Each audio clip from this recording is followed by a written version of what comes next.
नमस्कार, स्वागत है आपका उत्तराखंड के इस खास बुलेटिन में। आपके साथ मैं हूं मोनिका सिंह। खबरों की शुरुआत करते हैं बड़ी खबर के साथ। सीएम धामी को सौंपा गया है यूसीसी ड्राफ्ट। सीएम धामी ने ड्राफ्ट को लेकर बयान दिया है। लंबे समय से इस ड्राफ्ट का इंतजार था, ये मुख्यमंत्री धामी ने कहा। 3 फरवरी को कैबिनेट से इसे मंजूरी मिलेगी। सीएम धामी औपचारिकता पूरी होने के बाद इसे विधानसभा में पेश करेंगे। देखिए, 5 फरवरी से विधानसभा का बजट सत्र शुरू हो रहा है। 6 फरवरी को सदन में ड्राफ्ट को पेश किया जाएगा। सीएम धामी ने यूसीसी कमेटी का आभार जाहिर किया है और साथ ही साथ उन्होंने उत्तराखंड के लोगों का भी आभार जताया है। देहरादून में यूसीसी ड्राफ्ट कमेटी ने मुख्यमंत्री पुष्कर सिंह धामी से मुलाकात कर यूसीसी ड्राफ्ट की कॉपी सौंपी है, जिसके बाद सीएम धामी ने कमेटी का आभार जताया है। सीएम ने कहा कि पिछले काफी समय से यूसीसी का इंतजार हो रहा था। यूसीसी को कैबिनेट से मंजूरी मिलने के बाद 6 फरवरी को बजट सत्र में इसे पेश किया जाएगा, जिसके बाद सदन में ड्राफ्ट पर चर्चा होगी। तो लंबे समय से इस ड्राफ्ट का इंतजार था, ये मुख्यमंत्री धामी ने कहा।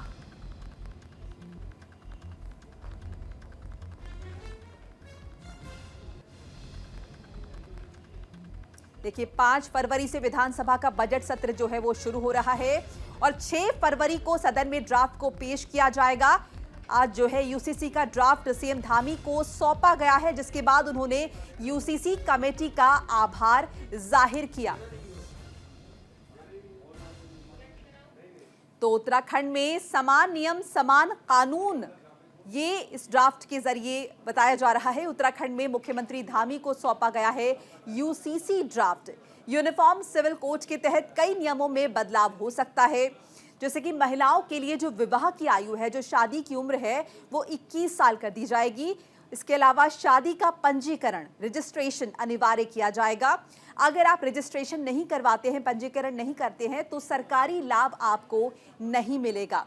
इसके अलावा लिव इन रिलेशनशिप के बारे में अपने माता पिता को आपको सूचित करना पड़ेगा और हलाला और इद्दत की प्रथा को भी बंद किया जा सकता है, ये इस ड्राफ्ट में शामिल है।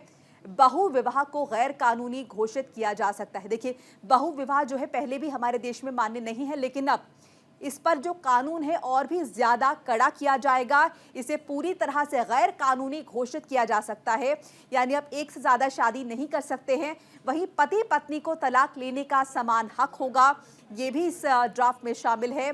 27 मई 2022 को बनाई गई थी यूसीसी पर कमेटी और 20 महीने बाद यूसीसी ड्राफ्ट बनकर तैयार हुआ है। 20 महीने का वक्त लगा है इस ड्राफ्ट को तैयार होने में, लेकिन अब चूंकि ये ड्राफ्ट बनकर तैयार हो गया है, ऐसे में इसे मुख्यमंत्री धामी को सौंप दिया गया है और 6 फरवरी को उत्तराखंड विधानसभा में इसे पेश किया जाएगा।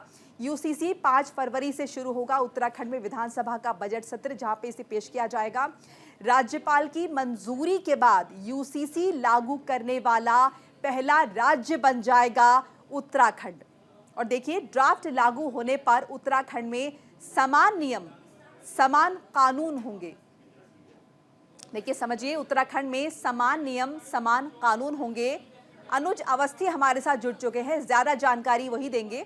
अनुज, देखिए, जिस तरह से ये ड्राफ्ट पेश हुआ है और सीएम धामी ने इस पर खुशी जाहिर की, उन्होंने कहा कि लंबे समय से इसका इंतजार किया जा रहा था और अब ये इंतजार जो है फाइनली पूरा हो रहा है।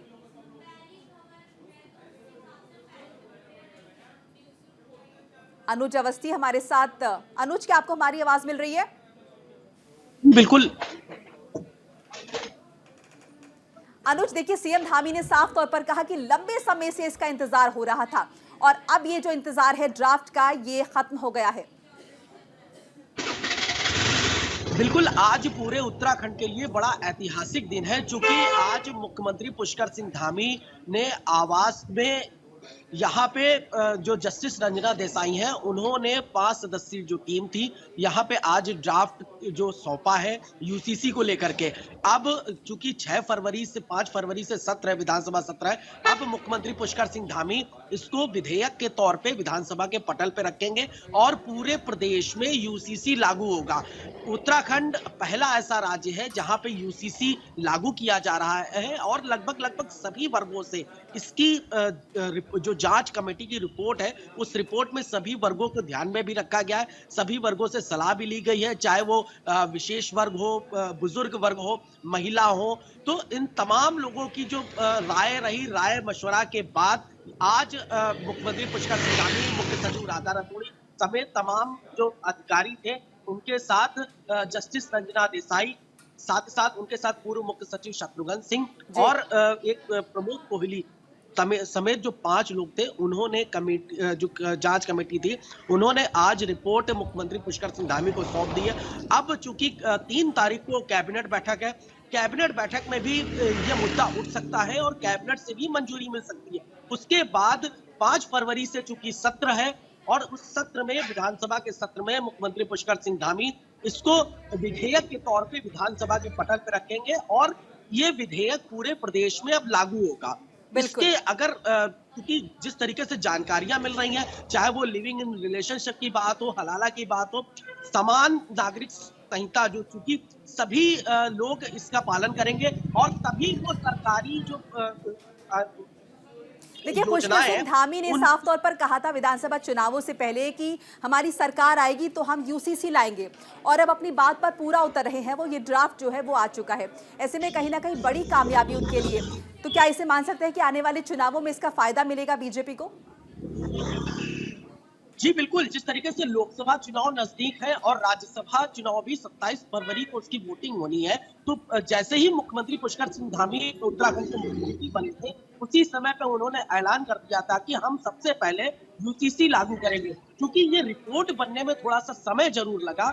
5 सदस्यीय जो टीम थी, कमेटी थी, उस कमेटी ने सभी वर्गों से राय मशवरा करके, सभी लोगों से जांच पड़ताल करके, यहाँ तक कि विपक्ष से भी उन्होंने जो है इसकी सुझाव लिए और सुझावों के बाद आज 10 सदस्यीय जो कमेटी है, इसने अपनी जो रिपोर्ट है वो मुख्यमंत्री पुष्कर सिंह धामी को सौंप दी है। अब चूंकि सत्र भी आहूत होना है और वो दिन पूरे उत्तराखंड के लिए बड़ा ऐतिहासिक होने वाला है जब पूरे लागू होगा। जी, आपको क्या लगता है, सत्र में ये पूरा सर्वसम्मति से ये पास हो जाएगा या किसी तरह का अवरोध देखने को मिल सकता है?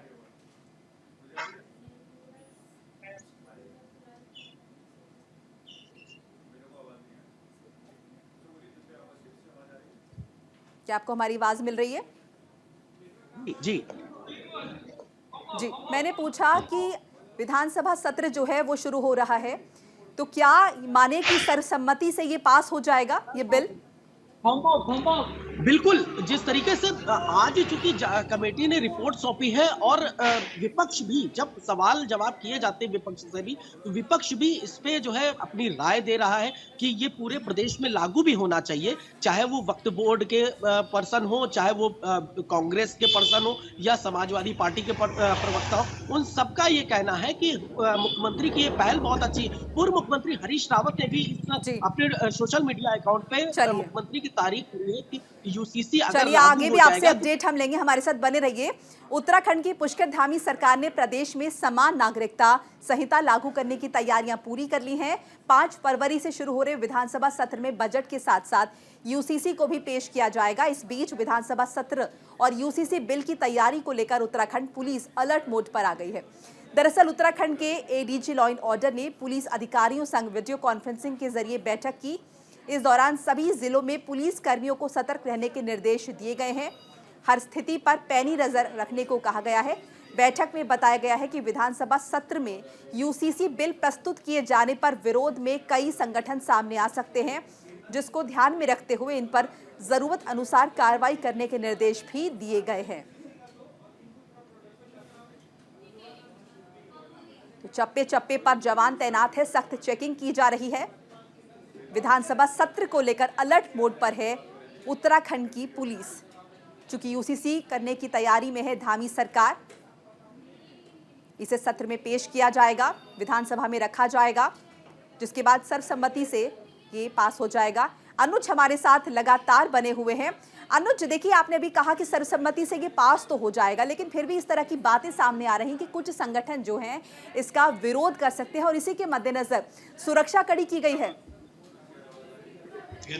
बिल्कुल, जिस तरीके से विधानसभा सत्र की शुरुआत होगी 5 तारीख से, तो पूरे प्रदेश में एक तरीके से जब ये लागू होगा तो कई लोग विरोध में भी हैं, तो उनको लेकर के जगह जगह पे सुरक्षा व्यवस्था भी की गई है। साथ ही साथ अगर बात करें, क्योंकि 5 सदस्यीय जो कमेटी थी, उस कमेटी ने अपनी जो रिपोर्ट है वो मुख्यमंत्री को सौंपी हुई है और विपक्ष से भी, ऐसा नहीं कि मुख्यमंत्री युवा मुख्यमंत्री है और उन्होंने विपक्ष से भी सुझाव मांगे थे। विपक्ष ने भी इस जांच कमेटी की रिपोर्ट में अपने सुझाव दिए और सुझाव देने के बाद अब जो 5 जस्टिस रंजना देसाई की जो 5 सदस्यीय जो टीम है, जो कमेटी है, उन्होंने आज मुख्यमंत्री को ये ड्राफ्ट भी सौंप दिया है और जल्द ही पूरे प्रदेश में ये लागू होगा। क्योंकि 3 तारीख को कैबिनेट बैठक है, तो कैबिनेट में भी जो प्रस्ताव यूसीसी का प्रस्ताव भी आना है और पहले कैबिनेट से इसकी मंजूरी की जाएगी, उसके बाद इसको विधेयक बना करके विधानसभा की पटल पे रखा जाएगा।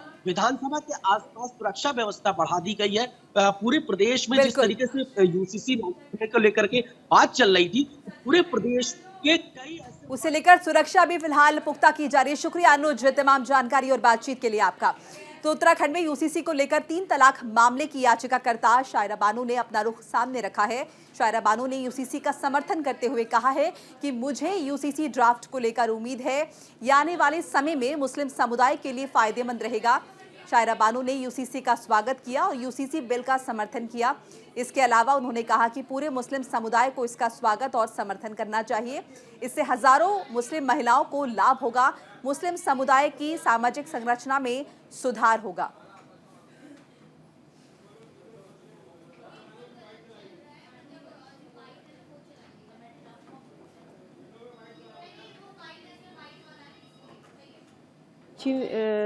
नज़रों से देखती हूँ और आने वाले समय में ये हमारी मुस्लिम समुदाय के लिए बहुत ही बेनिफिट होगा। बिल को बहुत ही स्वागत और समर्थन करती हूँ और पूरे मुस्लिम समुदायों को स्वागत और समर्थन करना चाहिए और आगे भी विधानसभा में भी ये विधानसभा सत्र में ये विधेयक कानून के रूप में हमारे सामने आएगा, जिससे कि हजारों लाखों करोड़ों महिलाओं, मुस्लिम महिलाओं के लिए बेनिफिट होगा। इसी का जो ड्राफ्ट कल आने वाला है उसको मैं बहुत अच्छी नज़रों से देखती हूँ और आने वाले समय में ये हमारी मुस्लिम समुदाय के लिए बहुत ही बेनिफिट होगा। बिल को बहुत ही स्वागत और समर्थन करती हूँ और पूरे मुस्लिम समुदायों को स्वागत और समर्थन करना चाहिए और आगे भी विधानसभा में भी ये विधानसभा सत्र में ये विधेयक कानून के रूप में हमारे सामने आएगा, जिससे कि हजारों लाखों करोड़ों तो यूसीसी का फायदा सबको मिलेगा। ये आपने बयान भी सुना कि किस तरह से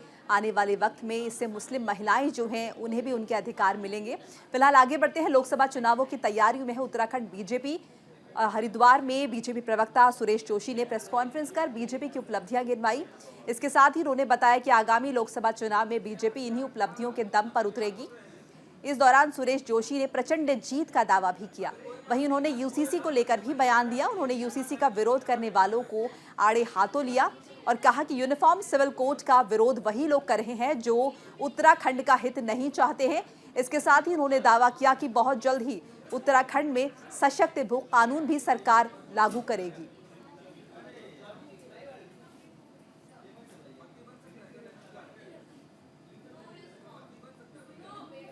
और खबर लक्सर से है, जहां कोरोना काल से बंद ट्रेनों को फिर से संचालित किए जाने की मांग लगातार तूल पकड़ रही है। हरिद्वार दिल्ली पैसेंजर समेत करीब आधा दर्जन ट्रेनें जो हरिद्वार, लक्सर और सहारनपुर मुरादाबाद रेल खंड मार्ग पर चलती थी, उन्हें फिर से संचालित किए जाने की मांग लगातार जारी है। इस बाबत नगर के लोगों ने रेल मंत्री, मुख्यमंत्री और प्रदेश सांसद को ज्ञापन सौंपा है। तमाम ट्रेनों के संचालन नहीं होने की वजह से डेली पैसेंजर को भारी दिक्कतों का सामना करना पड़ रहा है।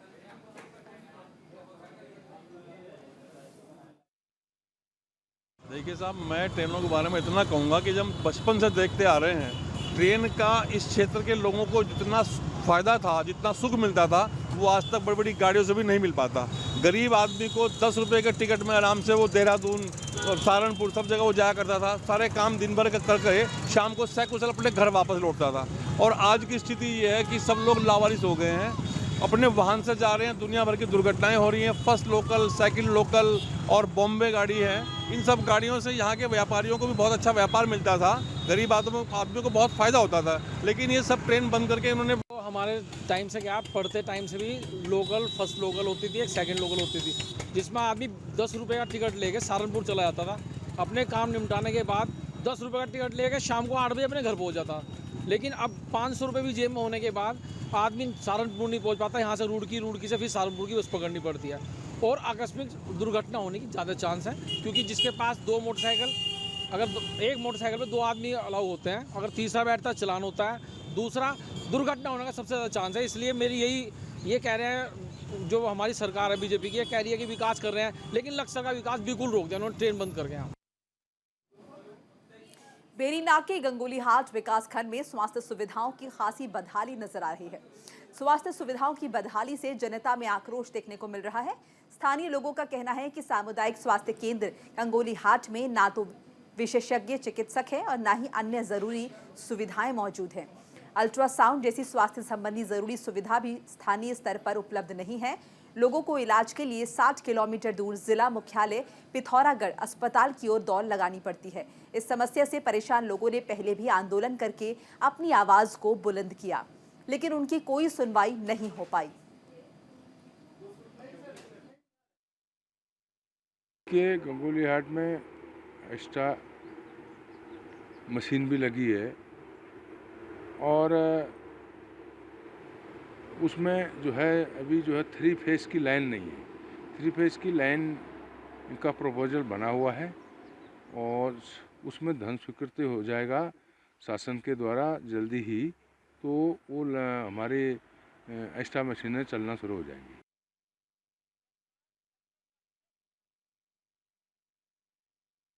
गंगोलीहाट में बड़ा बुरा हाल है।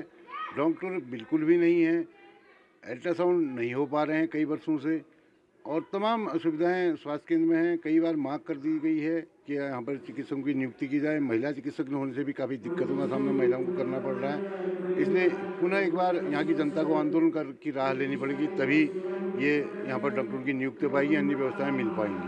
जबकि आज मुख्य रूप से स्वास्थ्य की ही ज़रूरत लोगों को है, लेकिन यहाँ से गरीब लोगों को हल्द्वानी, पिथौरागढ़ आदि स्थानों पर जाना पड़ता है। गंगोलीहाट सामुदायिक स्वास्थ्य केंद्र पिथौरागढ़ जिले का भीड़ के मामले में दूसरे नंबर का अस्पताल है, लेकिन यहाँ पर विगत 3 वर्षों से अल्ट्रासाउंड नहीं हो पा रहे हैं। वहीं एक्सरे मशीन भी जंग खा रही है और 9 डॉक्टरों की अपेक्षा वर्तमान में केवल 1 डॉक्टर है, और महिला डॉक्टर के न होने से भी गर्भवती महिलाओं को काफ़ी दिक्कतों का सामना करना पड़ रहा है, जिसके लिए यहाँ के आम जनता और महिलाओं को बेरीनाग और पिथौरागढ़ हल्द्वानी रेफर किया जा रहा है। और अल्मोड़ा के जिलाधिकारी विनीत तोमर ने अमृत सरोवरों की समीक्षा बैठक ली। इस दौरान जिलाधिकारी ने अधिकारियों को निर्देश दिए। इस बैठक में अमृत सरोवरों का सर्वे करने का आदेश दिया गया। अमृत सरोवरों में पर्याप्त पानी और आजीविका से संबंधित पर्यटन, मत्स्य पालन जैसी संभावनाएं तलाशने के निर्देश दिए गए।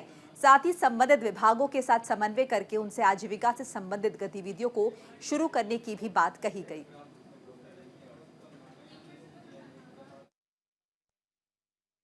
पिछले कुछ वर्षों में हमारे जनपद में लगभग 100-103 के आसपास अमृत सरोवर का निर्माण किया गया है, और अब इसमें एक योजना ये तैयार की जाएगी कि इनका कैसे बेहतर उपयोग किया जा सकता है और वर्तमान इनकी स्थिति क्या है।